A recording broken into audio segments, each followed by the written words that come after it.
Bonjour, ici Mélanie Raymond. Il arrive que la vente d'une propriété soit effectuée sans garantie légale ou sans garantie légale au risque et péril de l'acheteur.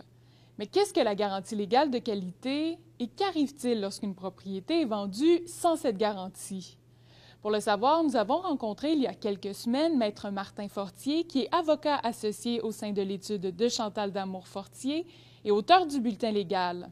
Aujourd'hui, nous vous représentons une entrevue sur le sujet avec un complément d'informations sur les obligations des courtiers immobiliers dans de telles transactions. Maître Martin Fortier, bonjour, merci d'être avec nous aujourd'hui. Ça me fait très plaisir. Bonjour à vous également. Pouvez-vous nous expliquer qu'est-ce que la garantie légale de qualité? La garantie légale de qualité, c'est un principe fondamental en droit de la vente au Québec.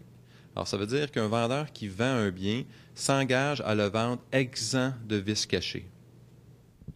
Et quelle est la différence entre une vente sans garantie légale de qualité et une vente sans garantie légale de qualité au risque et péril de l'acheteur?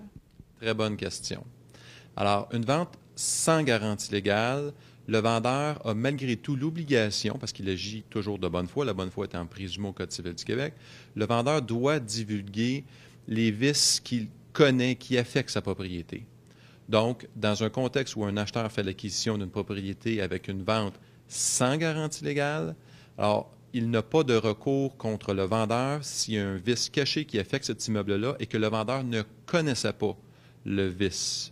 Cependant, s'il s'agit d'une vente au risque et péril de l'acheteur sans garantie légale, à ce moment-là, malgré le fait que le vendeur connaisse l'existence d'un vice qui affecte l'immeuble, l'acheteur n'a pas de recours basé sur cet article de loi.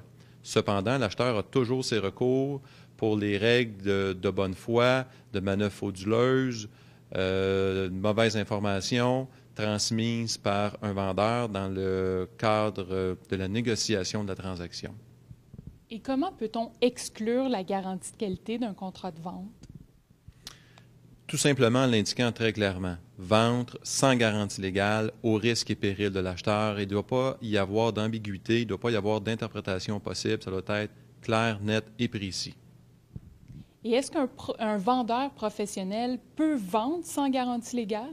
Non, il y a heureusement qu'un vendeur professionnel, parce qu'il est justement un professionnel, il se doit de connaître son produit, il ne peut pas vendre au risque et péril de l'acheteur ou encore sans garantie légale. Et qu'est-ce qu'on entend par vendeur professionnel? Bon, un vendeur professionnel ici, un vendeur professionnel, je m'excuse, on ne parle pas ici d'un courtier immobilier. On parle d'un fabricant, quelqu'un qui a conçu, fabriqué le produit et qui s'en porte garant. Et pour les courtiers immobiliers, quelles sont leurs obligations dans de telles transactions?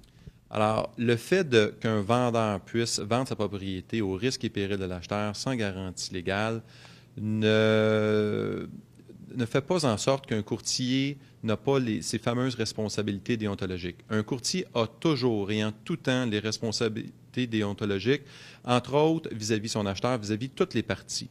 Alors, s'il y a une vente sans garantie légale au risque et péril de l'acheteur, le courtier immobilier placé dans cette circonstance-là est tenu. Il a l'obligation de divulguer tous les vices qui affectent cet immeuble-là et qui puissent lui avoir été déclarés par son vendeur ou une partie de la transaction. Et même s'il ne lui a pas été déclaré ce vice-là, s'il constate lui-même la présence d'un vice, il se doit de le déclarer à toutes les parties impliquées dans une transaction. Donc, les garanties, les obligations plutôt déontologiques s'appliquent en tout temps à un courtier immobilier, malgré le fait qu'un vendeur puisse vendre sans garantie légale au risque et péril de l'acheteur. Maître Martin Fortier, merci beaucoup pour ces explications. Ça m'a fait grandement plaisir. Merci. Il est donc important de mentionner clairement au contrat de courtage que la vente est effectuée sans garantie légale ou sans garantie légale au risque et péril de l'acheteur, si tel est le cas. Pour plus d'informations sur le sujet, je vous invite à consulter le plus récent bulletin légal qui est disponible dans la section publication de l'extranet réservée aux membres. Ici Mélanie Raymond. À la prochaine!